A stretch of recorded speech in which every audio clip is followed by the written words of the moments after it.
Le deuxième cycle de pourparlers entre les représentants de l'Ukraine et de la Russie a donné lieu à quelques progrès, pas de progrès significatifs, mais c'est ce qu'une grande partie du monde avait espéré. Un couloir d'aide humanitaire a été la percée majeure qui permettra à la nourriture et aux médicaments d'arriver en toute sécurité en Ukraine et d'être acheminés dans les régions qui en ont besoin. En sens inverse, cela permettra un passage sûr de l'Ukraine vers les régions frontalières aux civils qui veulent échapper aux bombardements qui se poursuivent depuis plusieurs jours maintenant. Ce n'est pas exactement l'ordre du jour que l'Ukraine avait espéré lorsqu'elle s'est rendue à la réunion qui était d'appeler à un cessez-le-feu sur le front militaire et d'en arriver à une éventuelle trêve. Mais c'est leur troisième élément qu'ils tenaient spécifiquement à aborder. On peut écouter les représentants ukrainiens et russes s'exprimer après la réunion. Les parties sont parvenues à un accord sur la mise en place conjointe de couloirs humanitaires pour l'évacuation des civils ainsi que pour l'acheminement de médicaments et de nourriture.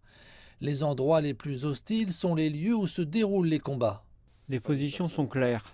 Ils ont parcouru la liste point par point. Nous avons réussi à parvenir à une compréhension mutuelle sur une partie d'entre eux. Mais la principale question qui a été résolue aujourd'hui est de sauver les gens, les civils qui se trouvent dans une zone de conflit militaire.